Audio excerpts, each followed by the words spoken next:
하나님의 말씀 신약성경 마가복음 10장 17절 29절에서 31절 말씀입니다. 예수께서 길에 나가실새 한 사람이 달려와서 꿇어 앉아 묻자오되 선한 선생님이여 내가 무엇을 하여야 영생을 얻으리이까? 29절입니다. 예수께서 이르시되 내가 진실로 너희에게 이르노니 나와 복음을 위하여 집이나 형제나 자매나 어머니나 아버지나 자식이나 전토를 벌인 자는 현세에 있어 집과 형제와 자매와 어머니와 자식과 전토를 100배나 받되 박해를 겸하여 받고 내세의 영생을 받지 못할 자가 없느니라. 그러나 먼저 된 자로서 나중되고 나중된 자로서 먼저 될 자가 많으니라. 아멘. 오늘도 복된 주일 하나님 앞에 나오신 여러분 환영합니다. 미국 연합감리교회에 속한 클레어몬트 신학대학원의 설교학 교수인 김남중 박사가 있습니다. 미국에 있는 신학대학원이지만 설교학 교수가 한국 사람이지요. 김남중 박사라는 분이 한 세미나에서 오늘날 목회자들이 반드시 버려야 할 설교에 대해서 강의를 했습니다. 그는 더 이상 해서는 안 되는 버려야 할 설교, 그 첫째가 사람의 비유를 맞추는 설교라고 했습니다. 예를 들면 건강이나 행복하게 사는 법, 이런 것들을 전하는 설교이죠. 어떻게 하면 건강하게 행복하게 살 수 있을까?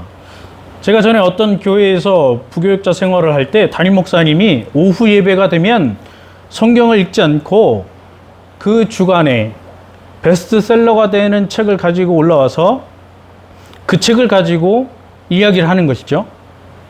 너무 답답했어요. 시간이 아깝고 내가 왜 이 시간에 여기 앉아서 저런 세상의 서적들에 대한 이야기를 들어야 하는가? 이것은 성경이 아니고 세상의 관점을 가지고 우리가 얼마든지 건강하게 살아갈 수 있고 행복하게 살아갈 수 있다라고 하는 내용을 담고 있는 설교이죠. 그가 지적한 두 번째 설교는 책망하며 가르치는 설교입니다. 회중들을 혼내는 설교, 정치적인 설교, 잔소리하는 설교, 이런 것들을 하면 안 된다는 것이죠. 세 번째 설교는 무조건 복을 받는다라고 말하는 설교입니다. 본문과는 전혀 상관이 없는 율법적인 설교. 네 번째는 설교자 자신을 자랑하는 설교입니다. 그러니까 자신이 살아온 이야기, 자신이 학위를 받은 이야기, 그러면서 자신의 자랑거리를 드러내는 설교이죠. 예수님이 주인공이 아니고 설교자 자신이 주인공이 되어서 자기의 공로를 자랑하는 설교입니다. 자, 이런 설교들은 강단에서 사라져야 한다는 것이죠. 하나님의 말씀인 성경을 그대로 전하고 그 속에 담겨 있는 하나님의 뜻, 하나님의 의도를 발견해서 그것을 전하는 설교가 성경적인 설교입니다. 오늘 우리가 읽은 이 본문 말씀도 하나님의 의도, 하나님의 뜻 속에서 본문이 말하고자 하는 것이 무엇인지를 이해해야 합니다.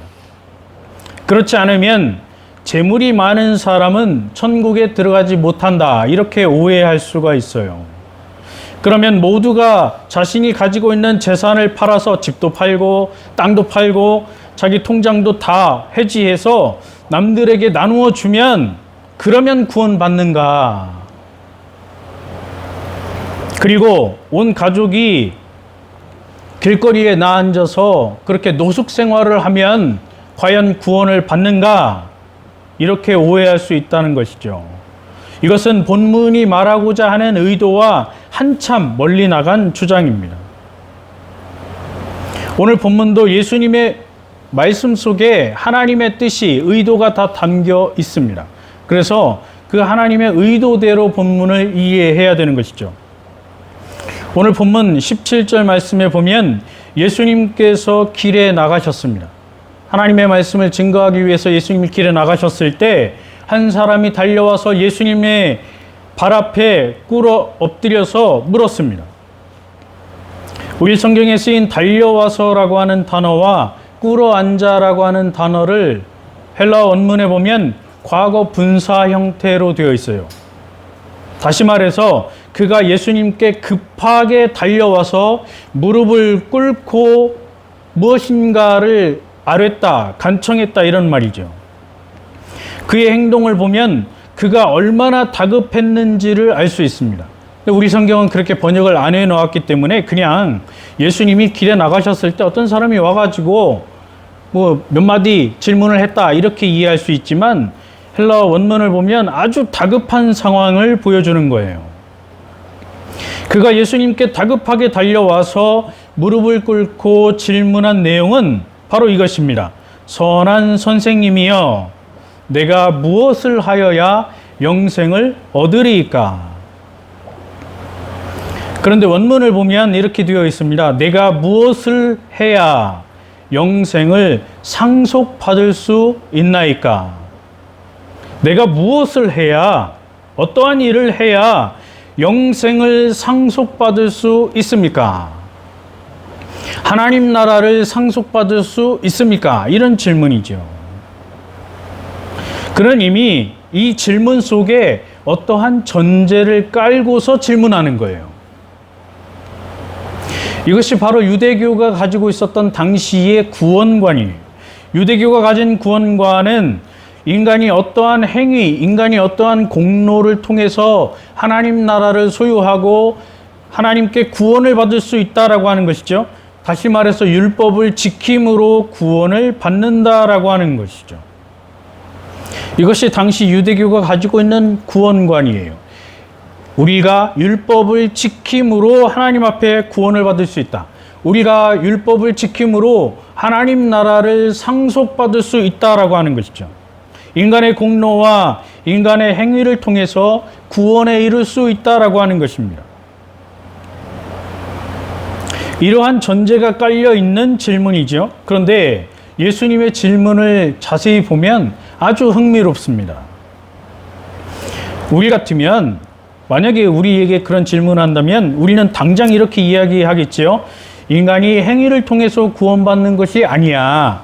율법을 통해서 구원받는 것이 절대 아니란다. 그런데 예수님은 그렇게 말씀하지 않습니다. 예수님은 그가 말했던 것 중에 선한 분이라고 하는 단어를 가지고 예수님이 먼저 접근하고 있습니다. 만약에 예수님께 질문했던 이 사람이 지각이 있는 사람이라면 예수님께서 왜 이렇게 말씀하는지를 깨달았을 거예요. 18절 말씀에 보면 예수님께서 이렇게 말씀합니다. 예수께서 이르시되 내가 어찌하여 나를 선하다 일컫느냐? 하나님 한 분 외에는 선한 이가 없느니라. 그러니까 예수님의 대답은 그가 질문한 것과는 전혀 다른 이야기를 하고 있는 거죠. 여기 예수님이 말씀하고 있는 선하다라고 하는 이 단어, 헬라어로 아가도스라고 하는 이 단어는 하나님만의 속성입니다. 하나님이 가지고 있는 속성, 선이라고 하는 거죠. 선. 하나님 자체가 선이죠. 하나님이 선이에요. 하나님이 선하신 분이에요. 그러니까 선이라고 하는 단어를 기준으로 삼을 때 선과 악을 우리가 구분할 때 하나님이 선이기 때문에 하나님이 아닌 것은 악이래요. 하나님이 원하시는 것은 선이고 하나님이 원하지 않는 것은 악이라고 하는 거죠. 그러니까 우리 인간이 윤리나 도덕을 가지고 이것은 선하고 이것은 악하다. 이것은 하나님이 가지고 있는 선, 하나님을 기준으로 해서 그것을 구분하고 판별하는 거죠. 그래서 인간이 말하는 선과 악은 언제나 옳을 수가 없어요. 100% 그것이 선이고 그것이 악이라고 규정할 수가 없습니다. 하나님만이 100% 선이기 때문에. 그래서 하나님은 악을 창조하시거나 악을 행하실 수 없습니다. 그래서 하나님이 하시는 일은 다 선한 거예요. 우리 인간이 볼 때 하나님은 악한 일도 하시는 것 같다. 그건 우리의 착각이죠. 그러니까 내 기준과 내 판단을 가지고 하나님을 판결하려고 하는 교만에서 비롯된 것이죠. 과거에 소아시아 본도 사람이었던 말시온이라고 하는 사람이 있습니다. 이 말시온이라고 하는 사람이 어떠한 주장을 했는가 하면 구약의 하나님은 악하시고 신약에 나오는 하나님은 선하시다 그랬어요. 왜냐하면 구약 성경을 읽어보니까 여호수아를 읽어보면 여호수아서에 보면 하나님이 여호수아에게 가나안 땅에 들어가서 가나안에 살고 있는 민족들을 불쌍히 여기지 말고 다 제거하라. 다 죽이라는 거죠. 다 죽이라. 그렇게 명령하셨습니다. 이것을 보니까 하나님은 분명히 악하신 분이다. 구약 성경에 나오는 하나님은 악하시고 반대로 신약에 나오는 하나님을 보니까 신약에 나오는 하나님은 인류를 사랑하셔서 세상에 하나님의 아들 독생자를 보내주시고 그 독생자가 십자가에 달려 자기의 목숨을 희생하면서 세상을 사랑하셨기 때문에 신약의 하나님은 선하신 분이다. 그래서 우리가 구약의 하나님은 버리고 신약의 하나님만을 믿어야 하나님께 구원받고 올바른 신앙생활을 할 수 있다. 이렇게 주장한 것이죠. 그리고 더 나아가서 그는 누가복음과 바울이 쓴 서신 중에 10권만 정경이라고 했습니다. 나머지는 다 버려야 된다. 구약 성경은 다 버리라는 것이죠. 신약 성경도 마태복음, 마가복음 이런 성경은 다 버려야 된다는 거예요. 성경이 아니라는 거죠. 그래서 그가 138년에 교회로부터 이단으로 정죄를 받았습니다. 그가 자신의 기준을 가지고 구약의 하나님은 악하고 신약의 하나님은 선하다. 얼마나 교만한 이야기예요. 우리의 작은 두뇌를 가지고 구약의 하나님을 함부로 악하다라고 규정 짓는 것이죠. 그러나 하나님은 온 세상을 창조하시고 온 세상을 다스리는 분이기 때문에 하나님이 명령한 것은 우리가 이해하지 못하더라도 하나님의 입장에서 전 세계를 보시고 멀리 미래를 바라보시는 하나님의 입장에서는 그것이 선한 것입니다. 하나님의 결정은 다 선한 것입니다. 그래서 유대교가 가지고 있는 사상은 유일신 사상이죠. 하나님은 오직 한 분이다. 그런데 그 유일하신 하나님의 속성인 선을 지금 이 사람은 나사렛 예수라고 하는 청년에게 적용하고 있는 거죠. 예수님을 찾아와서 예수님에게 선하신 선생님이여 라고 말하는 것은 선하신 분은 하나님 외에는 없는데 그 나사렛 청년에게 선하다라고 하는 것은 예수님을 하나님과 동등된 위치로 놓고 보는 것입니다. 그렇다면 예수님의 질문은 이것이죠. 선하신 유대교가 너희가 믿는 선하신 하나님과 나를 동등한 하나님의 아들 그리스도로 믿느냐 이런 질문이에요. 이 사람이 예수님을 하나님의 아들로 믿습니까? 안 믿습니까? 안 믿지요. 유대교는 믿지 않습니다. 그런데 아부를 한다고 이렇게 말하는 것을 예수님은 콕 찍어서 지적을 하고 있는 거죠. 그가 예수님에 대해서 가지고 있는 편견과 그가 예수님에 대해서 알고 있는 지식들을 예수님은 이 말씀 한마디로 부셔버리고 있는 거예요. 그리고 이어서 본론으로 들어가시는 겁니다. 19절 말씀에 보면 내가 계명을 안 하니 살인하지 말라, 간음하지 말라, 도둑질하지 말라, 거짓 증언하지 말라, 속여 빼앗지 말라, 내 부모를 공경하라 하였느니라 이렇게 말씀합니다. 자, 이 말씀은 십계명에 나오는 말씀이지요. 사람과 관계를 어떻게 맺을 것인가, 사람과 관계된 계명이에요. 이웃사람과 관련된 계명이죠. 살인, 간음, 도둑질, 거짓 증언, 속여 빼앗는 것, 부모 공경에 대한 말씀은 사람을 사랑하라 이런 계명의 말씀이에요. 자, 이것을 하라 이렇게 예수님이 말씀하니까 그 사람이 대답을 합니다. 뭐라고 대답하는가 하면 20절에 선생님이여 이것은 내가 어려서부터 다 지켰나이다. 그런데 원문은 이렇게 되어 있습니다. 이것들은 내가 어려서부터 모두 다 완전하게 지켰나이다. 그의 대답을 보면 얼마나 교만한지를 알 수 있죠. 이 십계명을 어려서부터 자기 자신이 완전하게 완벽하게 지켰다라고 대답합니다. 유대인들은 십계명을 문자적으로만 지키면 구원받는다 이렇게 생각을 하고 있는 거죠. 그렇게 가르쳤고 그렇게 믿어왔습니다. 간음하지 말라. 그러면 자신의 남편이나 아내를 두고 다른 사람과 다른 살림을 차리지만 않으면 간음죄를 저지르지 않았다 이렇게 생각을 했어요. 자, 그런데 예수님이 이 계명들을 하나하나 설명해 주신, 해석해 주신 내용들이 마태복음 5장에 나옵니다. 마태복음 5장 21절에 보면 예수님이 이렇게 살인죄에 대해서 지적하시죠. 살인에 대한 계명.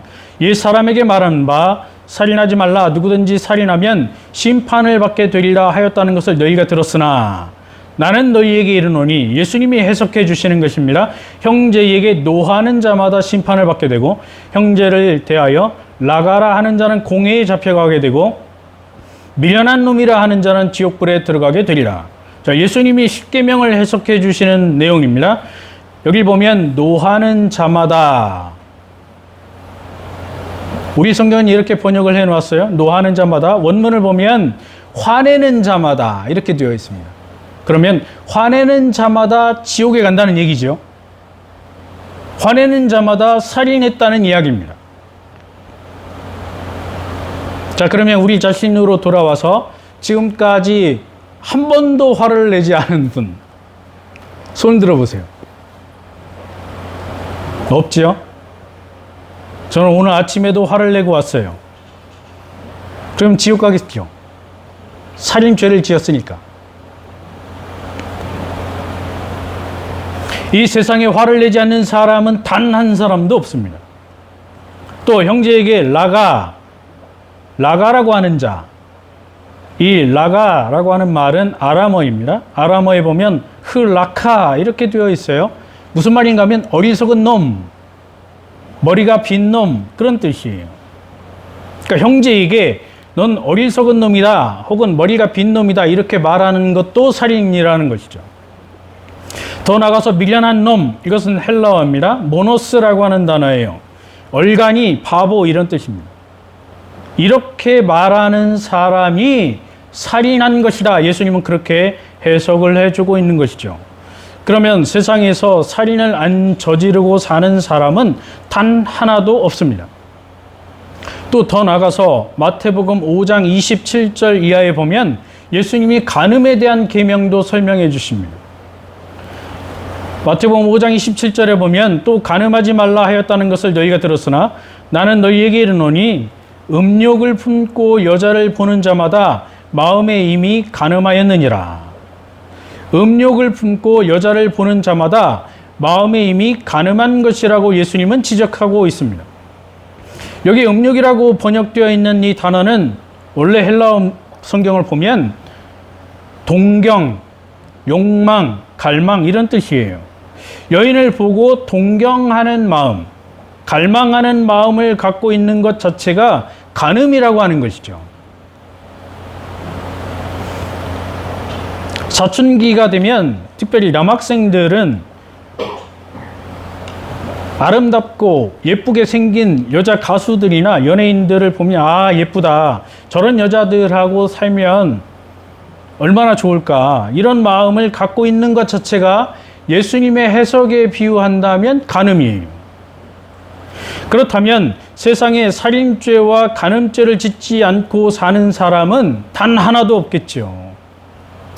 무슨 말이에요? 십계명이 우리에게 가르쳐주는 것은 인간들은 모두가 죄인이라는 거예요. 십계명은 우리가 죄인이라고 하는 것을 깨닫게 해줍니다. 다시 말해서 우리 스스로, 인간 스스로는 어떠한 방법으로도 구원에 도달할 수 없다는 것을 깨우쳐 주는 것이죠. 이것이 십계명이고 율법입니다. 그래서 바울은 율법의 기능에 대해서 이렇게 설명합니다. 로마서 3장 20절에 보면 그러므로 율법의 행위로 그의 앞에 하나님 앞에 의롭다 하심을 얻을 육체가 없나니 율법으로는 죄를 깨달음이라. 율법은 죄를 깨닫는 거예요. 십계명을 우리가 지키면 지키려고 노력할수록 나는 죄인이다라는 것을 깨닫는 것이죠. 우리의 힘으로는 안 되고 우리의 노력으로는, 우리의 공로로는 절대 구원을 받을 수 없다는 것을 깨닫는 것이 율법의 기능입니다. 히브리서 10장 1절에 보면 율법은 장차 올 좋은 일의 그림자일 뿐이요 참 형상이 아니다, 이렇게 말씀하고 있어요. 율법이라고 하는 것 그 자체로 구원의 방법이 아니라 율법은 그림자라고 하는 것이죠. 장차 올 좋은 일의 그림자가 바로 율법이라고 하는 거예요. 그렇다면 장차 올 좋은 일, 참 형상은 무엇일까요? 히브리서가 말하고 있는 장차 올 좋은 일, 참 형상은 예수 그리스도께서 이 땅에 오셔서 이루시는 하나님의 구원의 역사입니다. 예수 그리스도의 구원 사역을 말하고 있는 것이죠. 율법이라고 하는 것은 인간의 힘으로 구원에 도달할 수 없고 오직 예수 그리스도를 믿음으로만 구원에 이른다라고 하는 하나님의 구속의 진리를 보여주고 있는 거예요. 그것이 율법이 가지고 있는 기능입니다. 예수님은 그를 보시고 사랑하셨습니다. 그래서 여기 사랑하사라고 하는 단어가 부정과거형으로 되어 있어요. 예수님이 그냥 일반적으로 보편적인 사람들을 사랑하시는 그런 사랑이 아니고 예수님께서 그를 온전히 사랑하셨다, 그런 말이에요. 그래서 예수님이 그에게 마지막 한 번 더 기회를 주시지요. 21절 말씀이에요. 내게 아직도 한 가지 부족한 것이 있으니 가서 내게 있는 것을 다 팔아 가난한 자들에게 주라. 그리하면 하늘에서 보화가 내게 있으리라. 그리고 와서 나를 따르라. 이것은 무슨 말인가 하면 이웃사랑을 실천하라, 그런 말이에요. 그러나 예수님이 이 말씀을 주실 때 예수님은 다 알고 계신 것이죠. 지금 예수님 앞에 나온 이 사람이 부자이기 때문에 예수님께서 주신 이 말씀을 절대 실천하지 않을 것을 예수님은 알고 계신 거예요. 너의 힘으로는 이것도 실천하지 못할 것이다. 네가 가지고 있는 재산을 다 팔아서 가난한 사람들에게 나눠줘 봐라. 그러면 하늘에서 큰 상이 있을 것이다. 그러나 그는 이것을 실천하지 못할 그런 능력이 없는 사람이에요. 다시 말해서 인간의 힘으로는 하나님이 주신 계명을 다 지키지 못한다는 것을 다시 한번 깨우쳐 주셨다라고 하는 것이죠. 그래서 22절에 보면 그가 재물이 많아서 이 말씀을 듣고 슬픈 기색을 띠고 근심하며 갔다라고 말합니다. 앞에서 그렇게 당당했던 사람이, 교만했던 사람이 여기서는 꼬리를 내리고 그냥 슬그머니 도망가는 것이죠. 슬픈 기색을 띠었다라고 하는 말은 우울해하다, 언짢은 얼굴을 하다, 이런 말이에요. 마치 구름이 덮인 듯 우울해하는 모습을 나타낼 때 사용하는 단어입니다. 성경을 어디를 찾아보아도 그가 회개하고 다시 주님께 돌아왔다는 기록이 없습니다. 예수님의 말씀대로 재산을 다 팔아서 가난한 사람들에게 나누어 주었다는 기록이 없습니다. 그는 오지 않았던 것으로 보입니다. 재물이 천국보다 더 중요했던 것으로 보입니다. 처음에 예수님을 찾아왔을 때 그 당당한 모습은 사라지고 그렇게 교만하고 자기는 어렸을 때부터 하나님이 주신 계명을 다 완벽하게 지켰다라고 말했던 사람은 더 이상 예수님 앞에 없는 거예요. 예수님은 둘러보시고 제자들에게 이렇게 말씀하십니다. 재물이 있는 자는 하나님의 나라에 들어가기가 심히 어렵도다. 재물이 있는 사람들은 하나님의 나라에 들어가기가 심히 어렵다는 것이죠. 제자들은 이 말씀을 듣고 놀랐습니다. 예수님은 계속해서 낙타가 바늘기로 나가는 것이 부자가 하나님 나라에 들어가는 것보다 쉽다라고 말씀하고 있습니다. 자, 이 말씀을 들은 제자들은 그 말씀의 뜻을 이해하지 못했습니다. 그래서 26절에 이렇게 말하지요. 그런즉 누가 구원을 얻을 수 있는가? 본문에는 그러면 누가 구원을 받을 수 있습니까? 이 질문에 예수님이 대답을 하십니다. 예수님의 답변이 27절 말씀이에요. 27절에 보면 예수께서 그들을 보시며 이르시되 사람으로는 할 수 없으되 하나님으로는 그렇지 아니하니 하나님으로서는 다 하실 수 있느니라. 이것이 유대교가 가지고 있는 구원론을 다 뒤집어 엎는 하나님의 구원론이죠. 성경이 말하는 구원론이에요. 예수님이 이 구원론을 말씀하고 있습니다. 구원은 사람의 능력으로는 불가능하다라고 말씀하고 있는 거예요. 원문을 보면 사람에 의해서는 할 수 없다 이렇게 되어 있어요. 사람에 의해서는, 사람이 어떠한 짓을 하고 무슨 일을 해도 할 수 없다는 것이죠. 사람의 힘, 사람의 방법으로는 절대로 구원에 이르지 못한다는 말이에요. 왜냐하면 인간은 100% 죄인이기 때문에, 어느 누구도 인간은 죄인으로 출생했기 때문에 자신의 힘과 자신의 능력으로, 자신의 의지로 구원을 이룰 수 없습니다. 율법을 100% 지킬 수 없습니다. 따라서 인간의 노력으로 율법을 준수함으로 구원을 받지 못한다는 것이죠. 그러나 구원의 길이 있어요. 그것은 하나님으로는 된다는 것이죠. 우리 성경은 하나님으로는 그렇지 아니하다라고 되어 있지만 원문의 말씀을 그대로 번역하면 하나님에 의해서는 이렇게 되어 있어요. 하나님에 의해서는 그렇지 않다. 구원을 누가 이루신다는 거예요? 하나님이 하신다는 거예요. 하나님이. 인간이 하는 것이 아니고 하나님에 의해서 할 수 있다는 것이죠. 하나님이 구원을 하신다는 거예요. 구원은 인간의 힘으로는 불가능하지만 하나님에 의해서 하나님의 능력으로 된다는 말이에요. 구원은 하나님이 이루시는 것이고 하나님이 주시는 거예요. 그래서 우리는 구원을 하나님의 은혜라고 말하는 것입니다. 그 하나님의 방법이 무엇입니까? 하나님이 구원을 주시는 방법, 그것은 하나님이 사랑하시는 독생자 예수 그리스도를 이 땅에 보내주시고 그 독생자 예수 그리스도께서 이 땅에 오셔서 우리의 죄를 대신해 십자가에 달려 죽으시는 거예요. 십자가에 피를 흘려 죽으신 그 예수님의 보혈, 예수님의 보혈이 우리의 죄를 씻어 주시는 것입니다. 그 예수님의 대속의 죽음을 통해서만 하나님께 나갈 수 있고 하나님께 죄 용서함을 받을 수 있는 것입니다. 이것이 유일한 구원의 길이에요. 오늘 이것이 예수님이 말씀하신 구원이고 성경이 말하고 있는 구원이고 하나님이 세상에 정해 오신 유일한 구원의 길이라고 하는 것이죠. 그런데 오늘날 신학자들은 여기에 자꾸 이상한 것들을 가미합니다. 하나님의 아들 예수 그리스도를 믿는 것으로는 부족하고 예수 그리스도도 믿고 인간이 선하게 살아야 하고 인간이 율법을 지켜야 하고,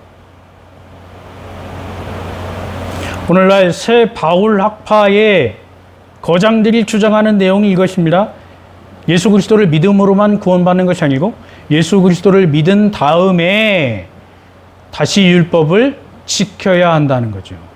언약의 백성이라면, 구원받은 하나님의 백성이라면 다시 율법을 우리가 지켜야 구원이 100% 완성된다는 거예요. 그런데 이러한 주장을 하고 있는 사람들이 다 영국에서 성공회 학자들이에요. 그러면서도 성공의 신학을 우리 개혁주의 신학, 칼빈주의 신학이라고 자꾸 우겨대고 있어요. 이것은 다시 유대교가 가지고 있는 구원론으로 돌아가려고 하는 것이죠. 예수님은 단 한 번도 그렇게 말씀하신 적이 없습니다. 갈라디아서 1장 4절에 보면 그리스도께서 하나님 곧 우리 아버지의 뜻을 따라 이 약한 세대에서 우리를 건지시려고 우리 죄를 대속하기 위하여 자기 몸을 주셨다 이렇게 말씀합니다. 누가 자기 몸을 주셨습니까? 그리스도께서. 베드로는 자신들은 모든 것을 버리고 주님을 따랐다 이렇게 말합니다. 그러자 예수님이 신적 권위로 말씀하십니다. 반드시 이루어 주시겠다라고 하는 약속이죠. 29절 예수께서 이르시되 내가 진실로 너희에게 이르노니 내가 너희에게 이른다. 이것은 하나님의 선포 방식이고 진실로 아멘이라고 하는 이 단어는 예수 그리스도를 증거하는 계시의 방편이죠. 나와 복음을 위하여 집이나 형제나 자매나 어머니나 아버지나 자식이나 전토를 벌인 자는 현세에 있어 집과 형제와 자매와 어머니와 자식과 전토를 100배나 받되, 여기 100배는 딱 100을 말하는 게 아니고 완전수입니다. 완전수. 박해를 겸하여 받고 내세에 영생을 받지 못할 자가 없느니라. 하나님의 구원을 약속하고 있는 것이죠. 이 말씀은 이단자들의 주장처럼 너희가 가지고 있는, 너희가 사랑하고 있는 가족을 다 버리면 구원을 받는다, 이런 말이 아니고 예수님이 유일한 구원의 길이라고 하는 것을 믿으면 그런 말이에요. 예수님이 유일한 구원의 길이라고 하는 것을 예수님이 강조하고 있는 것이죠. 예수님보다 이것들을 더 사랑하는 자는 하나님 나라에 합당하지 않다라고 하는 것을 강조하고 있는 것입니다. 왜냐하면 집이나 형제나 자매나 부모나 자식이나 전토가 우리에게 구원을 가져다 주지 못하기 때문이죠. 구원이라고 하는 것은 오직 예수 그리스도를 통해서만 주어지기 때문입니다. 그래서 이러한 것들을 예수님과 동등한 위치에 놓고 사랑할 것이 아니다, 그런 말이에요. 가족을 버리면 구원받는다, 이런 말이 아니죠. 그리고 중요한 말씀을 하나 더 하십니다. 31절. 그러나 먼저 된 자로서 나중되고 나중된 자로서 먼저 된다. 먼저 된 자는 먼저 율법을 받고 하나님을 알게 된 유대인들을 가리키는 것이고, 나중된 자는 예수님을 영접한 이방인들과 예수님의 제자들을 말하는 거예요. 이제 말씀을 정리합니다. 우리들을 위해서 세상에 오시고 구원을 주신 예수 그리스도를 위해서 모든 것을 희생하고 그리스도만을 위해 사는 자들에게 현세의 복과 이 땅을 살아가는 동안에 하나님이 주시는 복이 있어요.